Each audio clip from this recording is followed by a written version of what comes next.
Cuando el apóstol Pedro escribe estas dos cartas, él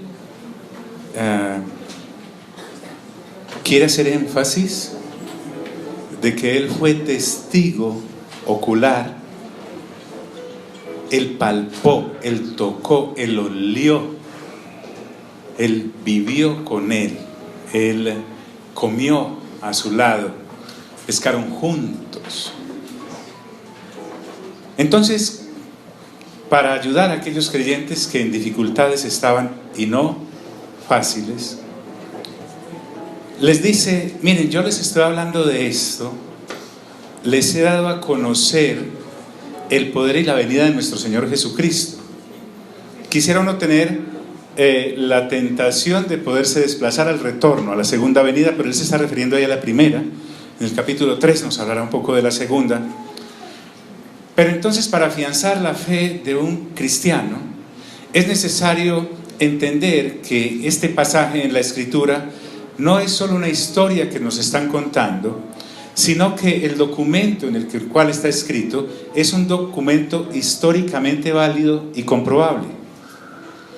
Entonces, cuando él dice, porque nos hemos dado, qué lindo, se incluye con todos aquellos que predican el Evangelio, pero él podría haber escrito, porque no les he dado a conocer el poder y la venida de nuestro Señor Jesucristo. Es decir, el conocimiento que yo tengo y que les estoy transmitiendo, esta enseñanza que les estoy entregando, estoy hablándoles de que el ingreso del Señor Jesús, no siendo de este mundo, vino a este mundo y yo lo vi.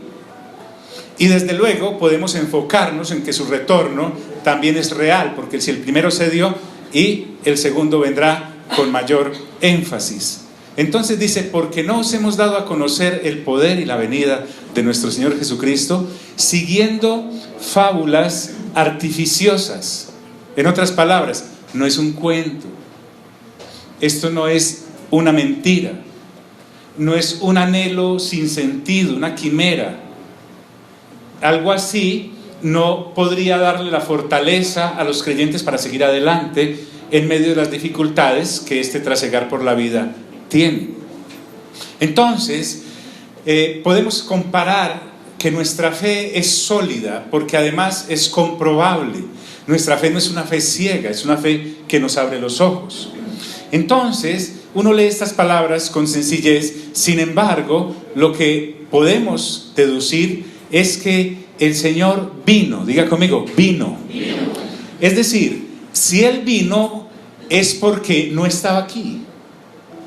Nuestro Señor Jesús no es de este mundo. En el capítulo 7 y 8 del Evangelio de Juan, el evangelista Juan hace mucho énfasis en eso, y el Señor Jesús lo refrenda cuando habla con los fariseos y con los escribas y con los judíos y les dice, es que yo no soy de este mundo. No sé si has tenido la oportunidad de ponerte a evaluar eso. A veces nosotros estamos en este ir y venir del cristianismo, en este ir y venir del creer, en este ir y venir de la situación diaria, y seguramente lo hacemos con fe y hablamos con Dios, pero te has puesto a pensar que estás hablando, nuestro Dios no es de este mundo. Estamos hablando con alguien que hizo este planeta, pero no es de este planeta, que estuvo en este planeta, pero no está en este planeta, porque el Señor Jesús asciende y se sienta a la derecha del Padre. El que está ahora con nosotros, pues es el Dios Espíritu Santo, pero a quien dirigimos por medio del Espíritu Santo las oraciones en el nombre del Señor Jesús al Padre Celestial, es un Dios que no es de este mundo. Estamos hablando con alguien que no es de este mundo, y cuando llegó a este mundo no se conformó a este mundo. Por eso encontramos pasajes como Romanos capítulo 12, que el apóstol Pablo dice, no os conforméis a este mundo, sino que se transformen mediante la renovación ¿de qué? Del entendimiento. Ustedes, lo que está diciendo Pablo es, nosotros tenemos que aprender a pensar como piensan a aquellos en los cuales creemos, Padre, Hijo y Espíritu Santo. El Señor Jesús jamás vino a negociar su manera de pensar. Él no vino a aprender el lenguaje del hombre caído. Él vino a enseñarle al hombre redimido el lenguaje que se habla y las costumbres que se tienen en el cielo. ¿Están aquí mis amigos? Entonces, Él no negoció jamás. Imagínense nomás nuestro Señor Jesús ya encarnado acá en la tierra. ¿Cómo se sentiría de incómodo en medio de tanta vulgaridad? Estamos hablando de personas que tenían un lenguaje obsceno. Isaías lo dio a conocer en el capítulo 6 y dijo: habito en medio de un pueblo de boca sucia, un pueblo boquisucio, grosero, morboso, vulgar. El Señor Jesús, que siempre ha estado en comunión con el Padre, con el Hijo y con el Espíritu Santo, en quienes no hay ninguna maldad, porque ellos no solamente son el amor, sino que son la fuente de la bondad, son la bondad misma. Solo imagínate llegar a una tierra en donde hay homicidios, hay robos, hay toda clase de conductas pecaminosas, completamente raro y ajeno. Si alguien era extranjero y peregrino, es Él. Con razón, el apóstol ya nos dijo en la primera carta que nosotros debemos ser peregrinos y extranjeros. Entonces, eso es para que tomemos un poco la dimensión de lo que Pedro nos está hablando, porque no os hemos dado a conocer el poder y la venida de nuestro Señor Jesucristo siguiendo fábulas artificiosas. Esto no es un cuento. Compare lo que usted y yo creemos por la fe con lo que otras personas que tienen otros dioses creen. Se necesita más fe y falsa esa fe para creer en las hipótesis y en los supuestos y en las premisas que tienen estas supuestas religiones, mientras que lo nuestro es comprobable. Casi que como Tomás podemos colocar nuestros dedos en donde pasaron los clavos del Señor Jesús y podemos meter nuestra mano en el costado si queremos. Nuestra fe no es vana. Dígale eso al de lado: nuestra fe es cierta. Entonces, recuerden que en 1 Corintios, capítulo 15, creo, Pablo dice: porque después de resucitado el Señor se apareció, y enumera a Pedro, a los apóstoles, y dice: a más de 500 hermanos también se les apareció. Y después dice: y como un abortivo, en última se me apareció a mí. Entonces, este evangelio que nosotros estamos creyendo está certificado porque aquellos que lo predicaron y lo colocaron aquí, ya, púlpito, para que usted y yo lo disfrutemos y podamos avanzar en la renovación de nuestro entendimiento, ellos lo vieron con sus ojos. Siguiendo fábulas artificiosas no fue. Entonces dice: sino como habiendo visto con nuestros propios ojos su majestad. Diga conmigo: su majestad. Esto es para que entonces vayamos dimensionando la cosa cuando hablemos con Dios. No es para que le cojamos respeto, es que Él de suyo ya tiene un respeto inherente, y usted y yo tenemos que dimensionar es con quién nos estamos relacionando y quién vino a enseñarnos la mente del Padre. ¿Están aquí mis amigos? Sino como habiendo visto con nuestros propios ojos su majestad. Entonces dice Pedro que lo que vieron ellos fue cierto e inolvidable, y él va a contar uno o dos detalles de todo lo que él pudo ver acerca del Señor Jesús. Pedro tuvo acceso al mundo de lo invisible, a un mundo que existe pero que no se ve, porque el que es nuestro Señor hizo visible por la fe lo que es invisible para el que no la tiene. Nosotros tenemos el privilegio de accesar a lo invisible que existe, y entonces él dice que vio con sus propios ojos su majestad. Entonces en Juan capítulo 1 dice que el Verbo se hizo carne y habitó entre nosotros. Y también dice Juan, el evangelista, que y vimos su gloria. Escuche bien, dice: gloria como la del unigénito del Padre. Es decir, cuando el Señor Jesús toma cuerpo en el vientre de María, cuando el Espíritu Santo hace ese grandioso milagro en ella de que sea engendrado el Señor Jesús allí en su vientre, lo que ocurre es que, créame, el Señor Jesús se hizo como nosotros, pero no es como nosotros. Es decir, Él no nace bajo pecado ni comete pecados, de manera que Por eso cuando el Señor Jesús le dice a Felipe: el que me ve a mí, ¿ha visto a quién? Al Padre. Él trae su esencia, su naturaleza, trae su perfume, trae su manera. Dice Juan en su primera carta, debemos andar como Él anduvo. Hablaba con un amigo y le decía: hasta en la manera de caminar nosotros tenemos que aprender otra vez a caminar, en el sentido de que como es Jesús debemos ser nosotros los nacidos de nuevo, y así como Él trajo la imagen del Padre, nosotros llevamos la imagen del Hijo. Jesús dijo: el que lo recibe a ustedes me recibe a mí, y el que me recibe a mí recibe al Padre. De manera que nosotros, al igual que Jesús, somos representantes del Padre. No somos dioses, pues, para que no se me vaya a ir chicaneando de aquí para allá, pero sí tenemos su esencia y su naturaleza, y tenemos su verdad. Y al igual que ellos, entonces usted y yo podremos decir: pero es que él lo vio, ¿entiende? Como cuando al niño de lado le traen una bicicleta, de uno: no, yo quiero esa, ¿cierto? Aquí Jesús va más allá y le dice a Tomás: bienaventurados aquellos que sin ver, ¿qué? Creen. Tenemos inclusive mejor posición de fe por la misma fe que aquellos que viéndolo no creyeron. Entonces, lo que ellos vieron fue cierto e inolvidable. Tuvieron acceso a la misma cara de Dios. En el antiguo pacto, a lo máximo Moisés podía contemplar el dorso, la espalda de Dios. Cuando pasa el Padre, Moisés se atreve a decirle: déjame ver tu rostro. Y entonces se le contesta: nadie podrá ver mi cara y quedar vivo.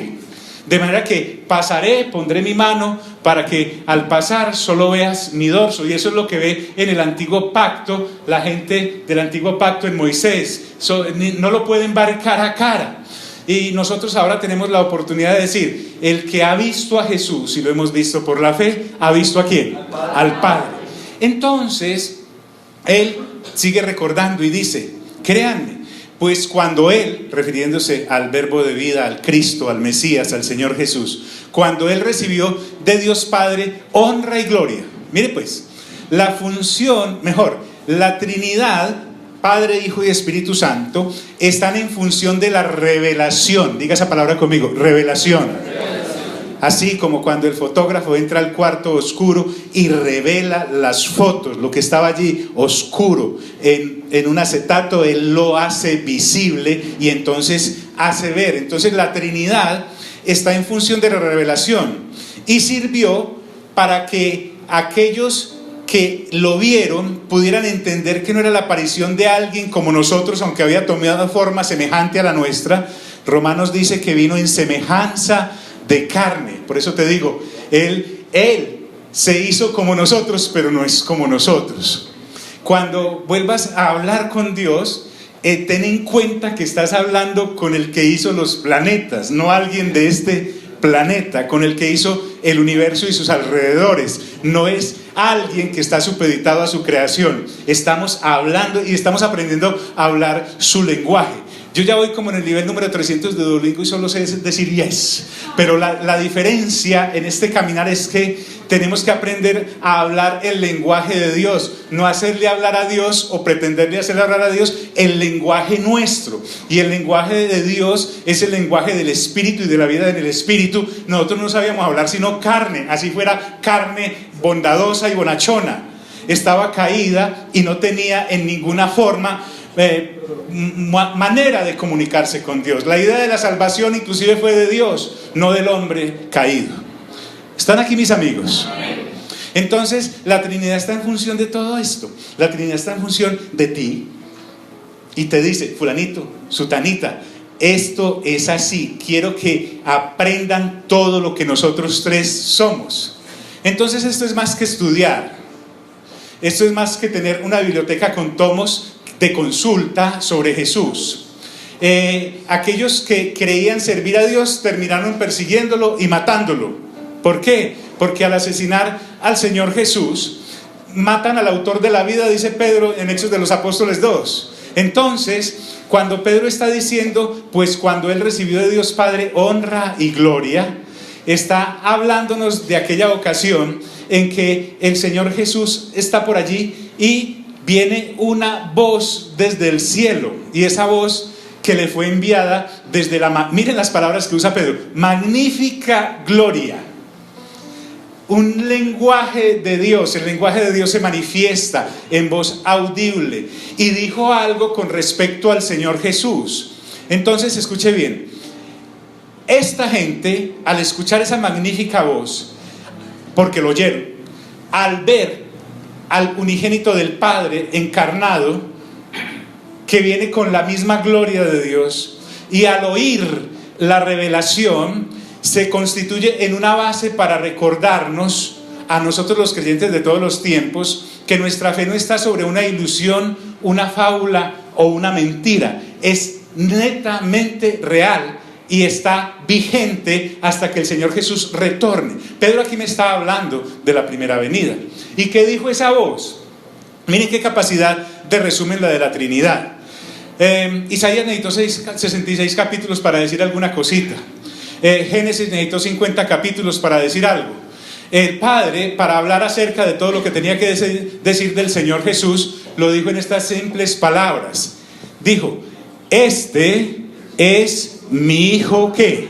Amado, en el cual tengo, ¿qué? Contémoslas: 1, 2, 3, 4, 5 6, 7, 8, 9, 10. Y no tuvo que decir nada más. Dijo: este es ¿qué? Mi Hijo, ¿qué? Amado, en el cual tengo complacencia. Aleluya, hermanos. Escuche, lo que quiso decir el Padre es: vea, cierren todo y síganlo solo a Él. María tuvo más capacidad de resumen cuando en las bodas de Caná le dice a los sirvientes, cuando se les agotó el vino: hagan lo que Él, ¿qué? Les diga. De eso se trata esto, de tener ese encuentro por la fe con Cristo Jesús y de ahí en adelante hacer lo que Él nos diga, caminar como Él camine, respirar como Él respire, dormir como Él duerme. Es más, ser como Él en toda la extensión de la palabra, porque ahora Dios también quiere decir sobre ti y sobre ti, mi hermana, que tú eres su hija y su hijo amado, en el cual tiene ¿qué?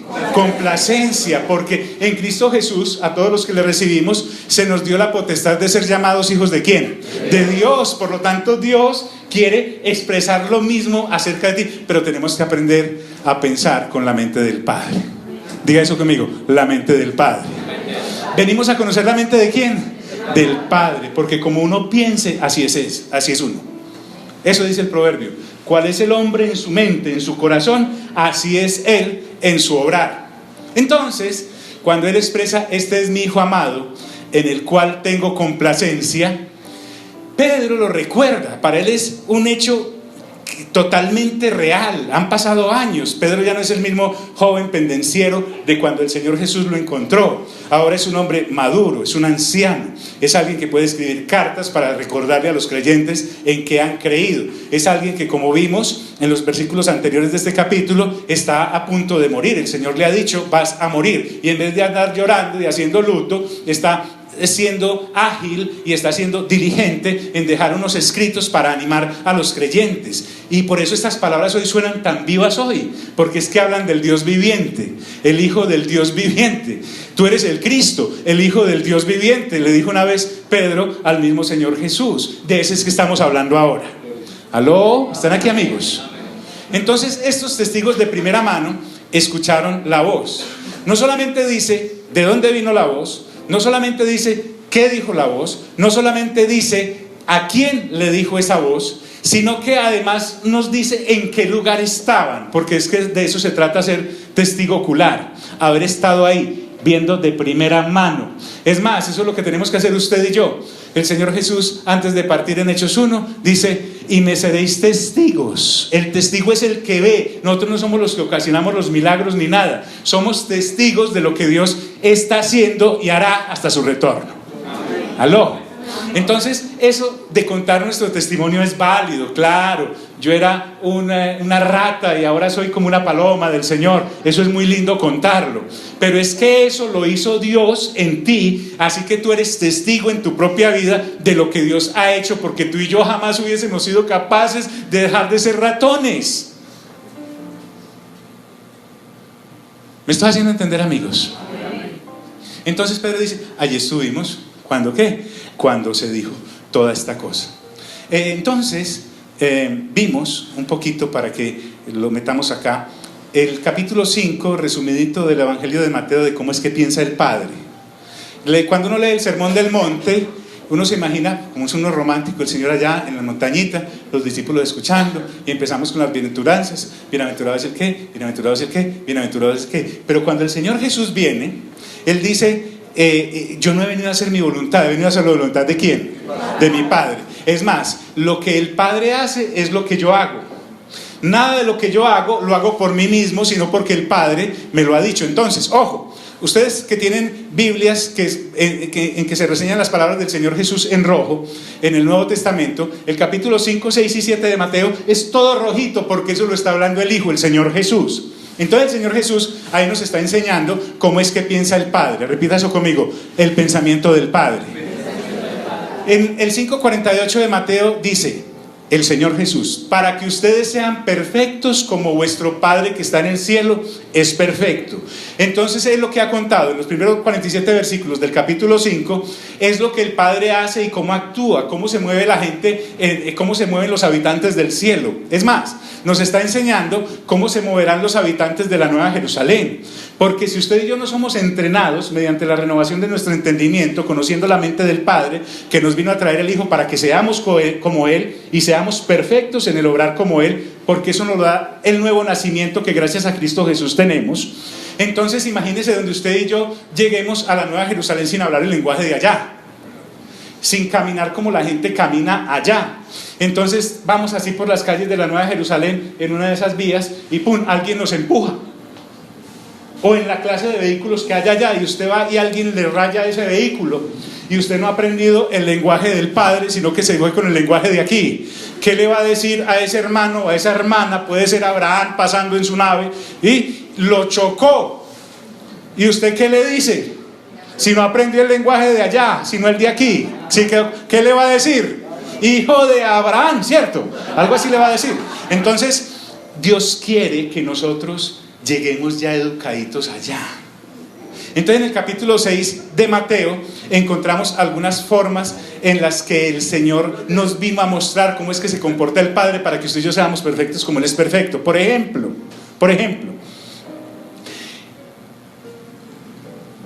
el que tiene la mente del Padre, el hijo o la hija que tiene la mente del Padre, es una persona discreta cuando hace las cosas.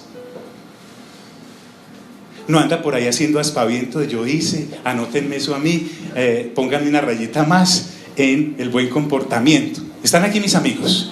Contrario a como se hace acá. Claro que hay gente muy discreta, tal vez porque la educó Kung Fu o algo así por el estilo, pero estamos hablando de que Dios hace las cosas. Por ejemplo, Dios hace salir su sol sobre justos e injustos.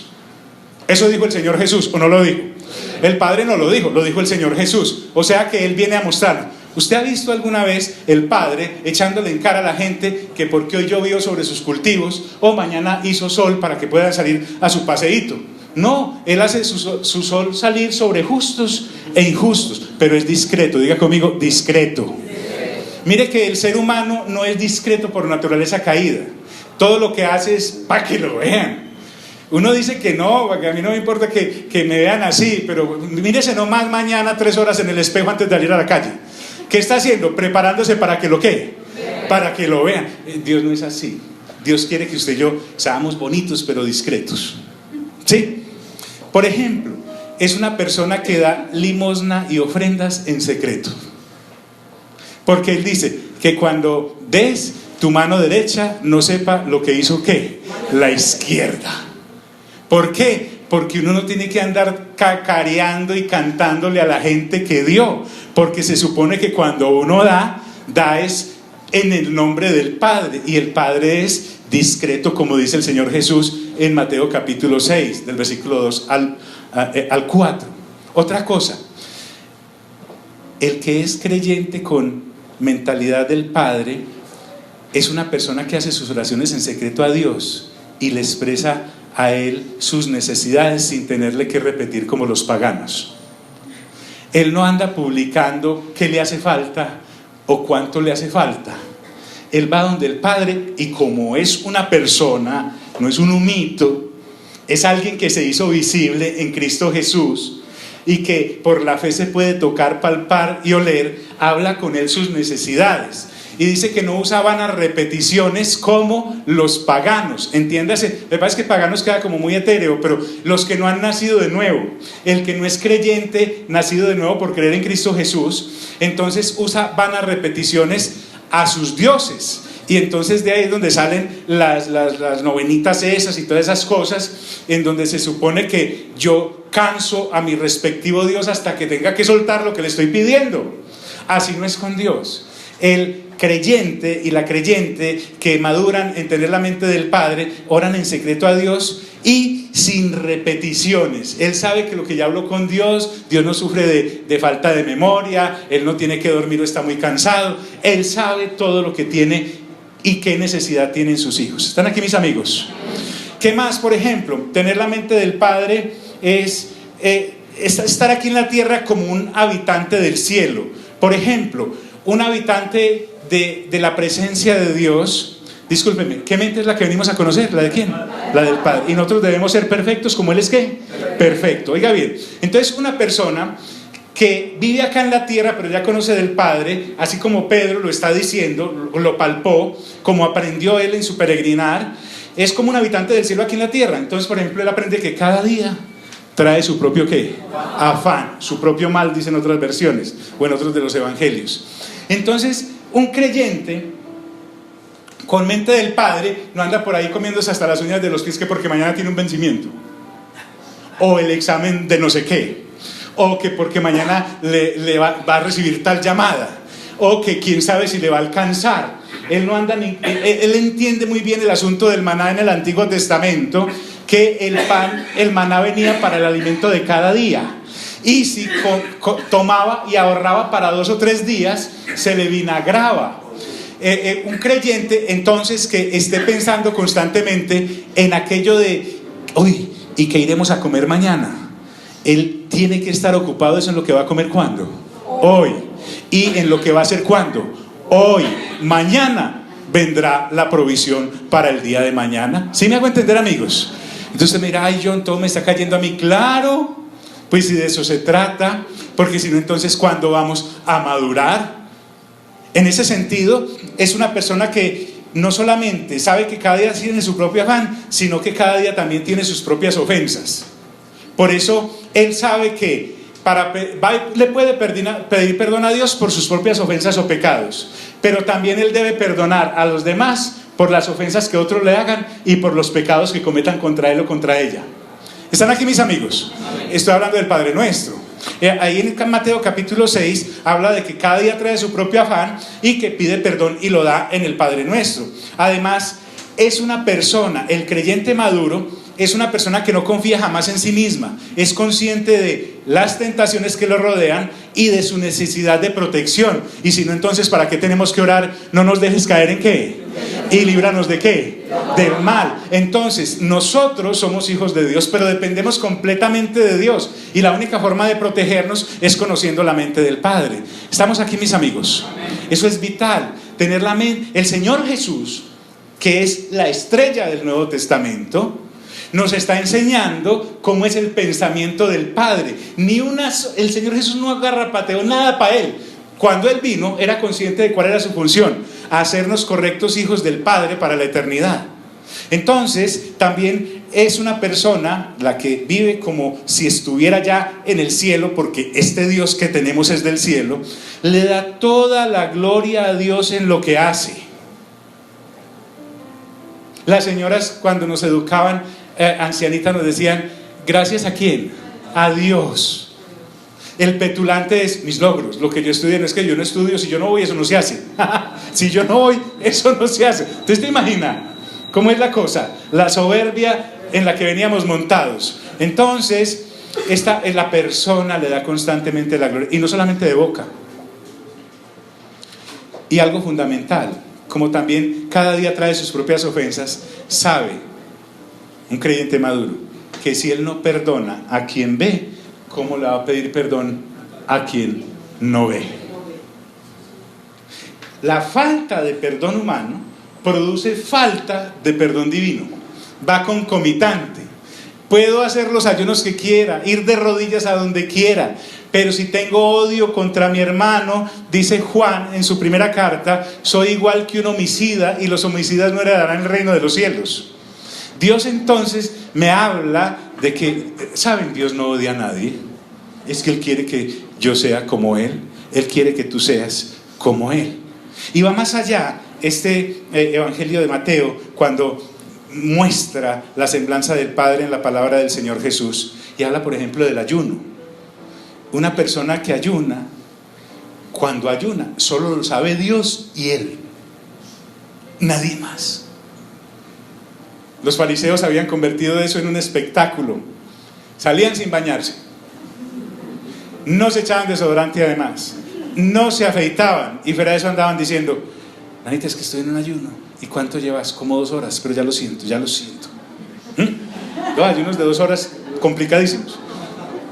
El Señor Jesús dice: ayunen, esto no hay ningún problema, pero cuando ayunen, que no sepa nadie, solo usted y quién, y el Padre, nadie más. Por eso Él dijo, y dio hasta el medio y dijo: el día que ayunen, báñense, peínense, perfúmense, pónganse el mejor vestido y salgan y no le cuenten a nadie que está en ayunando. Entonces ese día que estás ayunando, llega aquí esta preciosa dama y dice: pastor, lo invito a almorzar. Y tú: ay, no, hermana, es que estoy en un ayuno. No, el Señor Jesús me autoriza para decirle: no puedo, tengo que ir a almorzar a otra parte. Sí, y me voy a almorzar con mi Padre, porque no solo de pan vivirá el hombre, sino de toda palabra que sale ¿de qué? De la boca de Dios. Entonces estamos hablando, mire al de la, dígale: discreción. Así es como Dios, así es caminar como el Padre. Dice también que una persona que es con la mente del Padre, sus riquezas son y están en el reino. ¿Por qué? Porque dijo el Señor Jesús: donde esté tu tesoro, allí está ¿qué? Tu corazón. Donde esté tu tesoro, está tu corazón. Es una persona que no espera que Dios invierta en él, sino que él invierte en lo de Dios. Es al revés.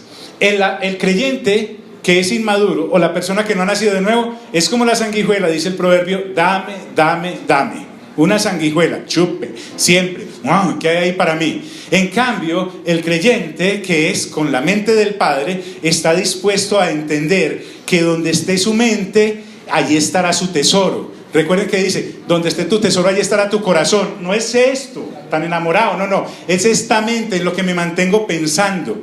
Haga ese balance, hágase ese balance, hágalo como yo lo hago. ¿En qué me mantengo pensando? En lo que me mantengo pensando, allí está realmente lo que me interesa. Mira, de lado, dígale: ay, ay, ay. No tiene que seguirse engañando, porque a propósito solo se está engañando uno mismo, porque a Dios no lo engaña absolutamente nadie. Entonces mi mente es del reino y para el reino. Me gozo en todo lo que el Señor Jesús le dijo a los discípulos: es que yo tengo una comida que ustedes no conocen, hacer la voluntad de mi Padre. Y para yo hacer la voluntad de mi Padre, tengo que saber cómo piensa mi Padre. También tiene muy claro, escuche bien, que Él es luz en medio de las tinieblas, que a reunión o sitio en donde esté, Él es un representante, un luminar del cielo, porque el Padre está allí para traer luz sobre todos los que lo rodean. Y no es gritando, ni con micrófono, ni con megáfono, ni diciendo yo soy. No, con la manera de ser. Dios a nadie le tiene que demostrar que Él es Dios. Un creyente no le tendría que demostrar a nadie que Él es creyente. Sus propios actos y su silencio hablarían más que sus elocuentes palabras. ¿Están aquí, amigos? Dice también, porque está hablando el Señor Jesús, que es una persona que tiene claro que en esta tierra una persona, un ser humano, le sirve a Dios o le sirve a las riquezas, pero no le puede servir a las dos cosas. El Señor Jesús dijo: no pueden servir a dos ¿qué? Señores. No le pueden servir a Dios y a las riquezas. Pablo dijo: raíz de todos los males es el amor ¿a qué? Al dinero. No está hablando de otra cosa sino de eso. Uno quiere cuadrarlo, claro.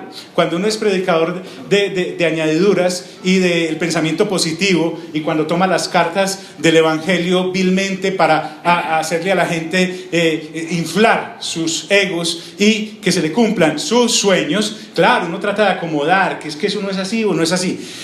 Un creyente sabe dónde está su corazón, si en las riquezas o realmente en Dios. No voy a volver a hablar de los sueños, porque el mundo fue el que nos envolvió en una vida que vive de sueños. ¿Cuál es tu sueño? ¿Cuál es tu plan de vida? Llamemos a Dios para que le inyecte a eso y pueda salir adelante. Y ya vimos, bíblicamente hablando, de que Dios tiene que destruir los sueños del ser humano para poder entregarle sus realidades. Y en la vez anterior hablamos de José, pero hoy podríamos hablar, por ejemplo, de Moisés. Moisés tenía muchos sueños, claro. Él tuvo un sueño. A los 40 años, él decide, hombre, voy a ir a visitar a mi pueblo, yo viviendo aquí en este palacio también, y ellos allá construyendo, haciendo ladrillos como esclavos. Voy a irme yo desde mi estrato, a untarme un poquito del pueblo donde salí, y voy a hacerme su líder. Y efectivamente, entró, y cuando un egipcio estaba golpeando a un israelita, él hace justicia y mata al egipcio. Al otro día encuentra dos israelitas peleando, porque entre creyentes también pelean, ¿o no? ¿Le ha pasado alguna vez? ¿Ha tenido algún encontrón con algún creyente? En otras congregaciones, en esta jamás. Pero le estoy recordando que el israelita que estaba golpeando al otro israelita le dice, ¿qué? ¿Y me vas a matar a mí como mataste al egipcio ayer? Oh, ¿qué le han dicho? El sueño de Moisés, dice Hechos de los Apóstoles, era que sus hermanos israelitas entendieran que él era el líder para sacarlos de la esclavitud. Y dice Lucas en Hechos de los Apóstoles, pero ellos no lo entendieron así. Entonces tuvo que salir huyendo 40 años al desierto. Un joven de 40 años, ahora ya es un anciano de 80, sin ninguna clase de sueño. El sueño de él era, liberar al pueblo. El de Dios era, lo tengo que educar, porque nada de lo que él aprendió en el palacio de los egipcios me sirve para este caminar. Moisés se soñaba dando discursos, y en 40 años en el desierto quedó varado para eso. Y a tal punto que le tuvo que decir al padre cuando lo vuelve a llamar, yo no soy ágil en palabras. Dice, pues ahí está su hermano Aarón, usted le dice a él y él le expresa al pueblo en palabras que entiendan. ¿Sí me estoy haciendo entender, mis amigos? El sueño de Moisés tal vez era casarse o con alguien del palacio, o por lo menos con una de las princesas israelitas, y resulta que no, le tocó casarse por allá con doña Séfora, se llamaba la señora, que era hija de un sacerdote de Madián. Imagínate, hasta de un dios pagano era el suegro, y se casa con ella. Y cuando ya tenía todo organizadito, ¿dónde quedaron los sueños de Moisés? Aplastados por la realidad de Dios. Entonces yo quiero que usted y yo dejemos de pensar en los huevos del gallo, porque el gallo canta pero no pone huevos. Es decir, ¿cuáles son las realidades de Dios? Porque es que no es cambiar oro por baratijas, es cambiar las baratijas por el oro de Dios. Dios tiene que destruir nuestros sueños terrenales para podernos entregar cosas como la resurrección. Dios tiene que destruir sueños terrenales para podernos entregar un nuevo cuerpo que no es en este. Dios nos tiene que entregar un nuevo cuerpo. Dios nos quiere poner a vivir en la Nueva Jerusalén, pero para eso debe estar inscrito en el libro de la vida. Y para estar inscrito en el libro de la vida debo negar todo y unirme solo a Él. Dios quiere entregarnos la revelación de la palabra como nos la está entregando, no sueños. ¿Cuál es el sueño tuyo? Ay, el sueño mío, casarme, ¿cierto? Y Dios lo mira y le dice, ¿y si yo quiero que de pronto sea solterita o solterito? Bueno, yo quiero casarme, pero que sea esta. Y Dios le dice, no, yo decido con quién. Si lo quiero casado, se casa. Una vez Oseas le hacía esa oración, y Oseas le dice, Dios le va a contestar su sueño con mi realidad. ¿Usted se quiere casar, Oseas? Y le digo, sí, claro, yo me quiero casar. Bueno, va y se me escoge la prostituta más prostituta que hay, y se me va a casar con esa. Mira al de lado, dígale, ay, ay, ay. ¿Ves? Todos tenemos esperanza. Entonces, el asunto, ¿cuál es? Que Dios destruye tus sueños, porque los sueños del mundo son vanos, son irreales, te hacen creer eterno y es completamente temporal, y cada vez que un sueño te fracasa te dan otro, y entonces te va convirtiendo en un cúmulo de sueños por cumplir, y de aquí voy detrás de mi sueño. Claro, y uno escucha en los medios de comunicación y en muchos púlpitos, el sueño de tu vida, el sueño de mi vida se murió cuando creí en Cristo Jesús. Si estamos aquí, mis amigos. Ay, Johnny, entonces ¿qué va a quedar de nosotros? Nada. No va a quedar nada, absolutamente nada. Pero vamos a recibir toda la gloria de Dios. La realidad, diga conmigo, la realidad de Dios. Diga conmigo, no quiero más sueños. Quiero tu realidad, Señor. Y eso te cambia. Te cambia. Bueno, el Señor Jesús nos enseña entonces que un creyente maduro, con la mentalidad del Padre, no se afana por lo que ha de comer, beber o vestir. Comer, beber o vestir. El diario afán de todo el que no cree en Dios. Comer, beber o vestir. Y el creyente, realmente creyente, estando en esa situación, ve un pájaro y se inspira. Dice, wow, si esa ave que no tiene graneros, ni siembra ni cosecha, Dios le alimenta, cuánto más a mí, que soy un hombre o una mujer de fe. ¿Sí me hago entender? No es una persona que anda preocupada por lo que el mundo anda preocupado, ni le tiene temor a lo que el mundo le tiene temor, porque sabe que está en manos de Dios, y en las manos de Dios uno está supremamente seguro. ¿Están aquí, amigos? Además, escuche esto, no importa que me demore un poquito, es puente otra vez, puedo demorar. Un creyente con la mente del Padre sabe que no tiene control absolutamente de nada. De nada. Y el Señor Jesús tan lindo lo dijo de esta manera: ¿cuál de ustedes puede añadir siquiera 1 centímetro a su estatura? O encogerse. ¿Cuántos no quisieran crecer y otros encogerse, cierto? No saben cuántos cabellos tienen en su cabeza.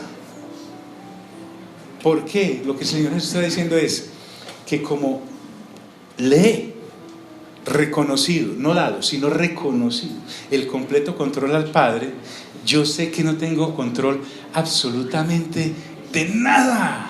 El mundo te quiere hacer sentir seguro de tu inseguridad, y no tienes control de nada, absolutamente de nada.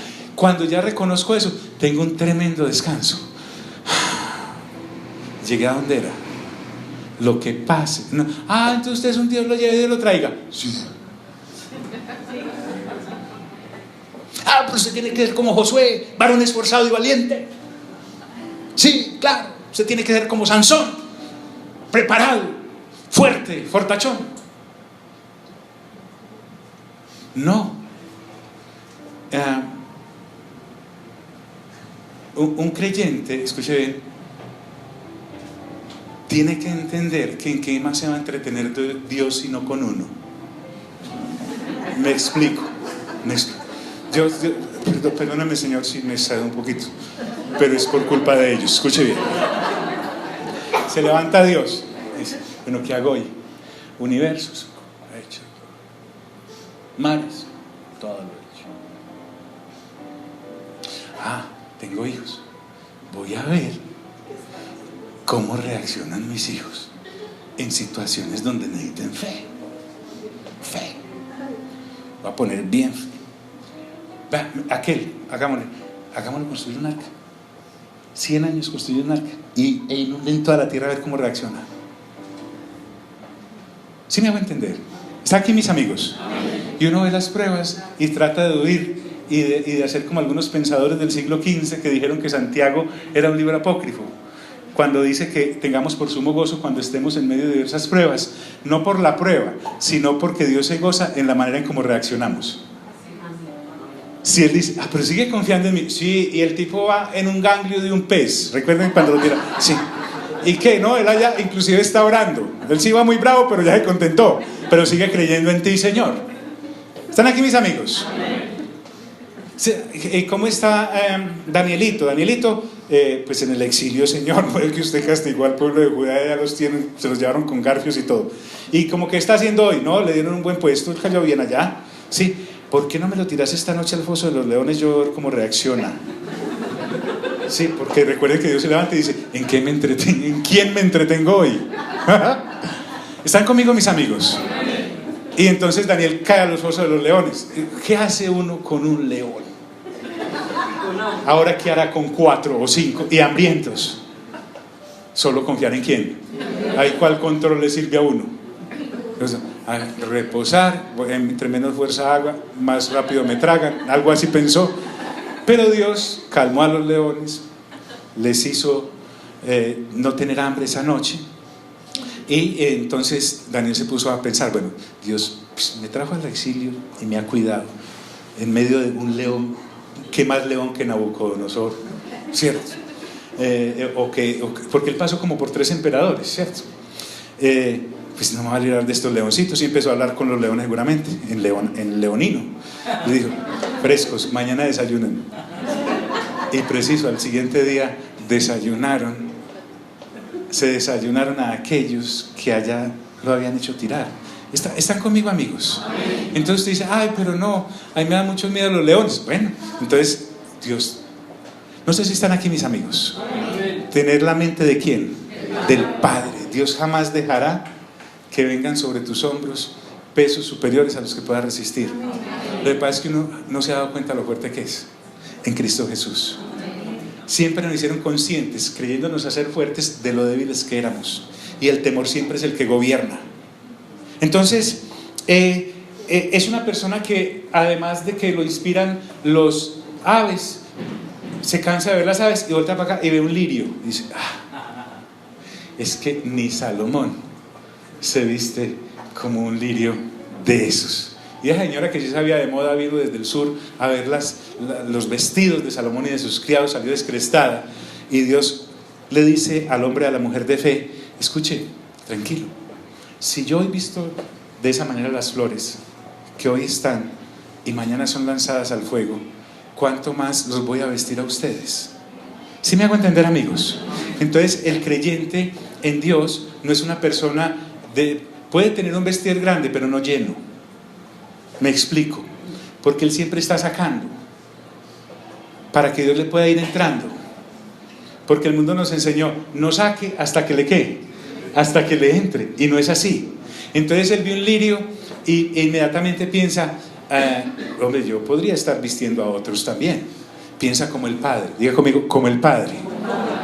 Esta conoce el Antiguo Testamento. Un creyente no solamente conoce el Nuevo, sino el Antiguo. Y para eso hay que sacar tiempo. Hay que quitarle tiempo a Netflix, hay que quitarle tiempo a tal cosita, hay que quitarle tiempo a tanta vida social, porque resulta que ahora me estoy relacionando es con los que no voy a estar. No estoy hablando de nosotros porque allá nos tocó, nos vamos a ver. Estoy hablando de que a veces nosotros le dedicamos tanto tiempo al no creyente, tratando viendo cómo pisotean nuestras perlitas, y ese tiempo Dios quiere tenerlo contigo. ¿Para qué? Para informarte cómo ha actuado a través de todos los tiempos. No es para que te sientas como Moisés, es para que veas lo que Dios hizo con Moisés. No es para que te sientas como Noé, es para que veas lo que Dios hizo con Noé. No es para que te sientas como Rahab, sino para que veas lo que Dios hizo con Rahab. No es para que te sientas como Ruth, sino para que veas lo que Dios hizo como Ruth. Para que cuando ya todo eso esté, esa información esté dentro de ti, empieces a entender que tú también eres hijo, una hija de Dios, y Él está haciendo cosas contigo que no hará con ningún otro, porque tú eres su hijo y su hija única y especial. Aló, amigos. No, pero es que Dios con tantos hijos. Entonces, como usted tiene la idea de esa mamá antioqueña con 24 hijos que tenía que enumerarlos, ¿ha visto familias que en vez de poner los pedritos lo pusieron el 1, el 2, el 3 para poderlos distinguir? Porque tantos nombres no se acuerda uno. No es con Dios así, porque Dios no es como los seres humanos. Dios desplegó el firmamento y dice que cada una de esas estrellas que usted y yo vemos en el cielo las conoce por nombre propio. Si eso conoce con los focos, ¿qué no será con nosotros los hijos? ¿Están aquí mis amigos? Entonces cuando uno está por ahí, ay, el Señor me tiene tan olvidada. Ay, hermana, está enamoradísimo de usted, vea cómo la tiene. Pero es que en estas pruebas, pues te está formando el carácter. ¿Yo sí iría a salir de estas? Pues claro, que sales bien en esta vida, o te mueres y te vas para Él, para donde Él. ¿Sí me hago entender? Qué jartera. Miren, si no, es un desperdicio andar con tanta gente que le teme a la muerte y no piensa en ella porque le teme. Cuando nosotros ya tenemos solucionado el eslabón muerte y entendemos lo de la resurrección, lo del cuerpo nuevo, el retorno del Señor, todo eso pasa a ser lo que era, una pesadilla, ni que era un sueño. Ahora es una realidad, porque lo afrontamos con entereza. También es una persona que sabe que los no nacidos de nuevo tienen la mente llena de preocupaciones. Hable con sus socios, hable con sus jefes y con sus empleados no creyentes, hable con sus amigos no creyentes. Siempre te están hablando de una preocupación, siempre. Estoy preocupado por esto, por aquello.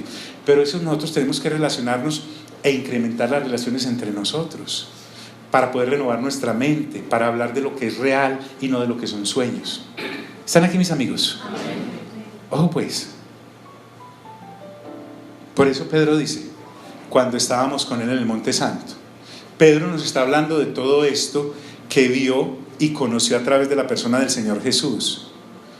El Dios del Antiguo Testamento no es el mismo Dios del Nuevo Testamento, escuche bien, pero resulta que cuando el Señor Jesús se hace como hombre, lo que vino fue a traernos la cercanía del Padre lejano por el pecado aquel, y nos ha hecho sus hijos. Somos familia de Dios, dice Pablo, somos hijos e hijas de Dios, dice 2 de Corintios. Entonces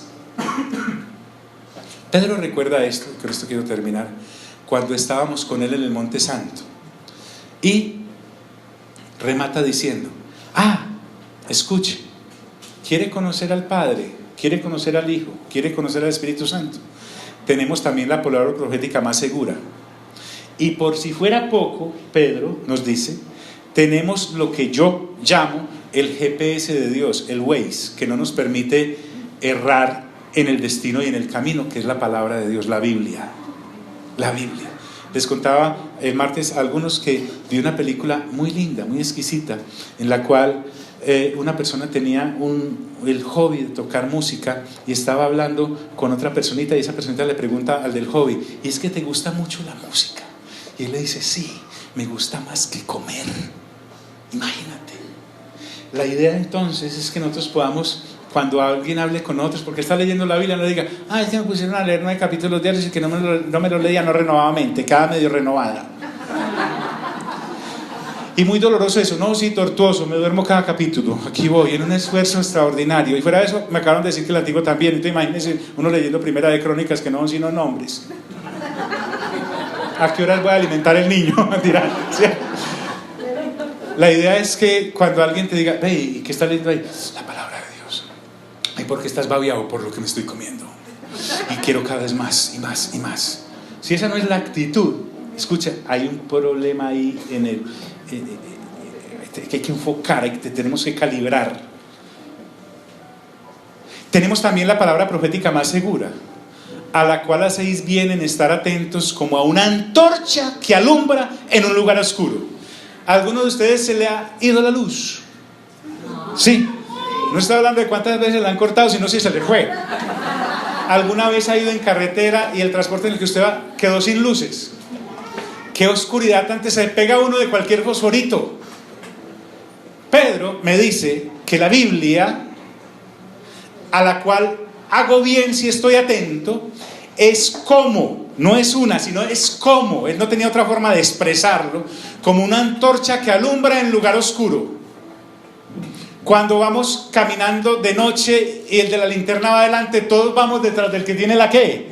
La luz, así una lámpara de cocuyos, pero ahí vamos, porque alumbra. Él lo que está diciendo es que este mundo está en tanta tiniebla y oscuridad, en tanta naturaleza caída y terrible, que Dios entonces, además de su presencia magnífica y su majestuosa presencia, nos deja la Biblia para que nosotros, leyendo ahí, entendamos que nos podemos mover en esta oscuridad tan patente y tan letal con seguridad hacia Él, a la cual hacéis bien en estar atentos como una antorcha que alumbra en un lugar oscuro. Entonces las Escrituras se cumplen en Cristo y Cristo se cumple en las Escrituras. Entonces cuando me habla de antorcha es una lámpara, una linterna. Entiéndalo como la luz del cielo, el farol de Dios. La humanidad sumida en tinieblas vio la luz. Y me dice, entonces tenemos la palabra profética más certera, las Escrituras. Y entonces, además, Jesús hace vida a las Escrituras. Entonces, cuando miramos a él, recuerden que en el Antiguo Testamento hubo una plaga porque los israelitas se rebelaron contra Dios, entonces hubo una plaga de serpientes que los mordían y esa gente moría. Dios le da la instrucción a Moisés de que en un asta coloque la cabeza de una serpiente de bronce, y todo aquel que miraba a la cabeza de la serpiente quedaba libre de los efectos de la mordida.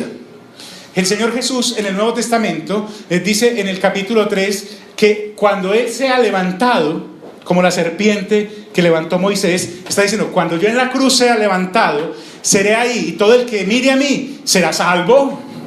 ¿Aló? ¿Será salvo? Pablo dice, cada vez que participen de la cena del Señor, mi muerte anuncian hasta que yo regrese. Lo que está diciendo es, están recordándole a la gente que hay una antorcha encendida, que hay una cruz histórica en la cual hice un sacrificio, yo ya estoy resucitado, pero para entrar tienen que pasar por esa cruz. Es decir, tienen que creer que lo que yo hice ahí es lo que los alumbró. ¿Están aquí, amigos? Eso es lo que hacemos. ¿Y hasta cuándo leen las escrituras? No, Pedro no tiene problema, dice, hasta que el día esclarezca y el lucero de la mañana salga en vuestros corazones. Dice eso porque está hablando de mentes realmente brillantes, por estar dirigidas por Jesús, que todo lo aclara. Porque Jesús es el lucero de la mañana. Le da un nombre de luz a la persona que es Jesús, y habla de la luz de la mañana, que es la correcta, la clara, la que real. ¿O ha visto la luz de las 6 de la tarde? La llaman la hora boba. ¿Ha estado en la hora boba? No es boba, ha estado en la hora, sino ha estado en la hora boba. Como, es más, usted enciende las luces y no ¿por qué? Porque el único que realmente alumbra es nuestro Señor Jesús, a nuestras mentes. Ahí es a donde dirige toda nuestra atención. Por eso dice, hasta que esclarezca el día y el lucero de la mañana salga. ¿En dónde? ¿En dónde? ¿En la qué? En la mente. Hasta que esta mente mía esté tan clara por los pensamientos de Jesús, que son los mismos del Padre, que yo ya puedo estar transitando en estas oscuras carreteras del mundo, consciente de que la luz está en mí y yo soy la luz también nosotros somos luminares del mundo, dice el apóstol Pablo. ¿Estamos aquí? Entonces, algo más que leer en capítulos diarios. No, es. Entonces dice él, porque no falta el que diga, pero eso lo escribió gente. Eso lo escribió gente. ¿Ha escuchado eso? La Biblia la escribieron hombres, pues claro. Pero mire lo que dice, entendiendo primero esto. O sea, yo no puedo entrar a la Biblia si antes no creo que es la palabra de Dios. Si yo entro a la Biblia como investigador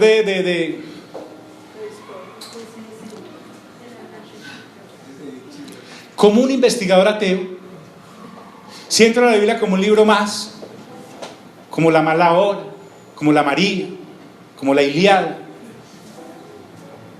como lo de Dante Alighieri, la Divina Comedia, ya perdí el año.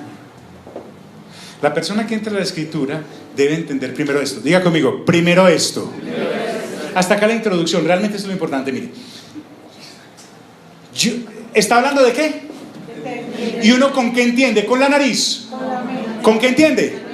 Entonces, yo debo haber renovado mi mente, debo entender, haber nacido de nuevo, tener nuevamente la mente de Cristo, y entonces ya ahora entiendo que ninguna profecía, ¿de dónde? ¿De dónde? De la Escritura es de interpretación privada. No es invención del profeta que la escribió. No es que Miqueas un día estaba varado y dice, voy a escribir una cartica. O Abdías dice, pues a mí me alcanzará para un capitulito.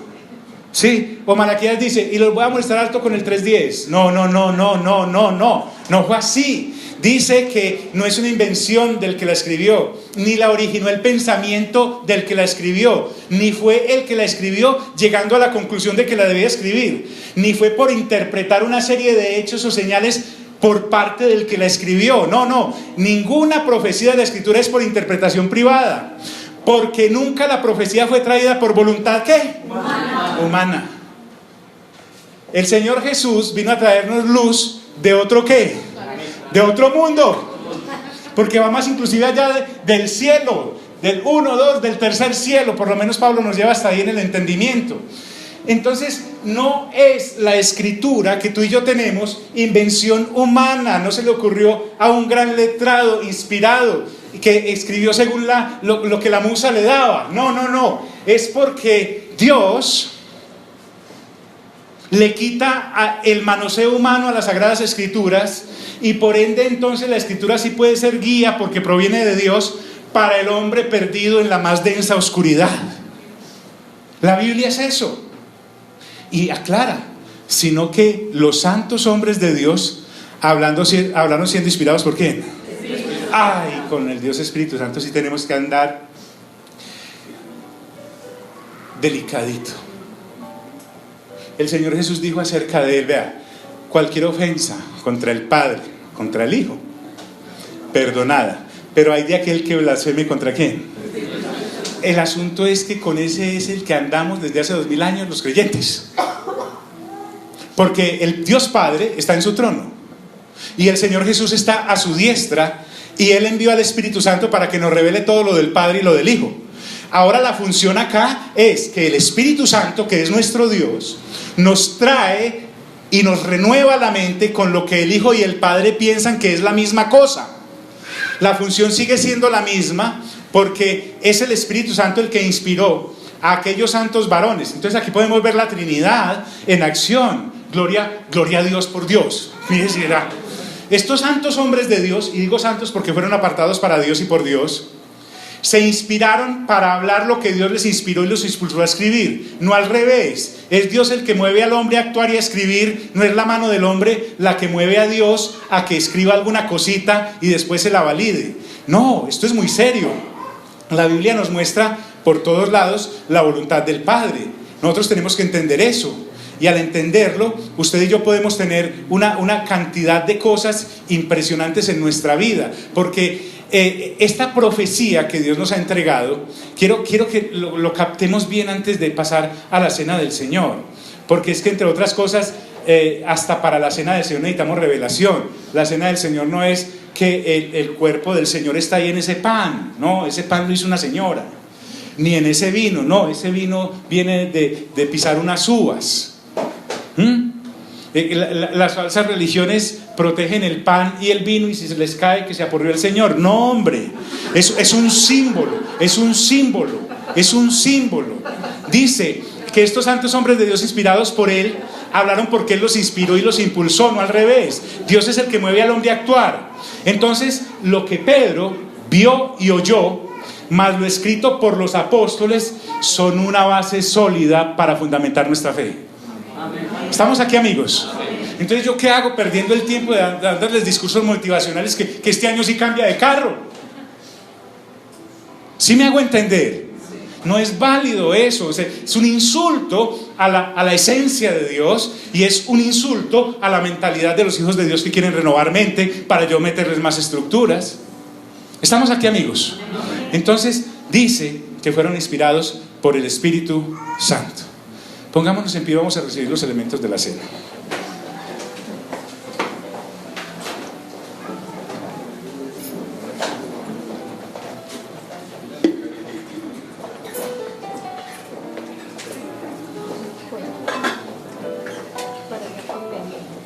Todos podemos recibir la cena del Señor, por favor.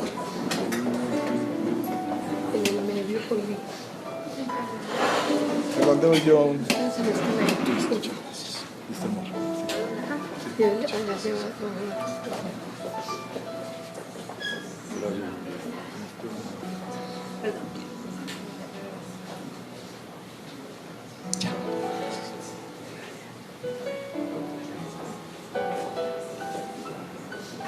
Entonces dijo Pablo que cuando participamos de la cena del Señor, la muerte del Señor anunciamos hasta que Él venga. Entonces mira lo que hay ahí. Yo no estoy anunciando un muerto, sino su muerte, porque si Él viene fue porque ¿qué? Resucitó, y si regresa es porque está vivo.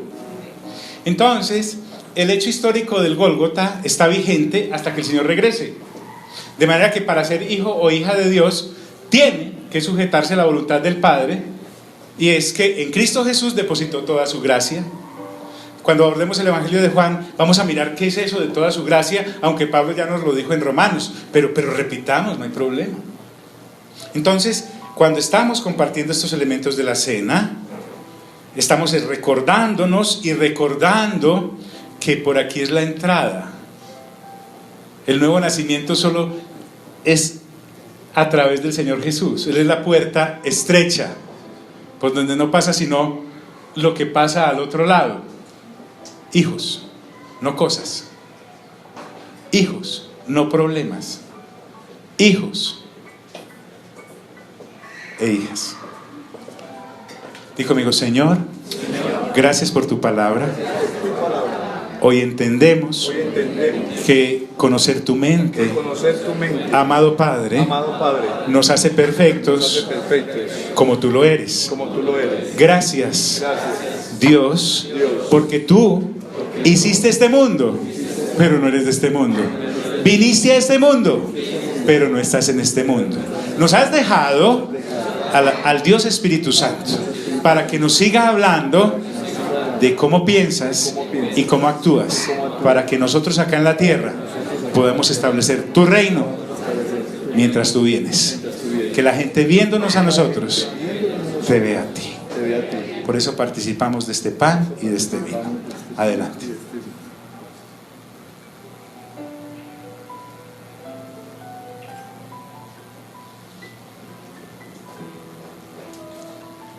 Señor, muchas gracias.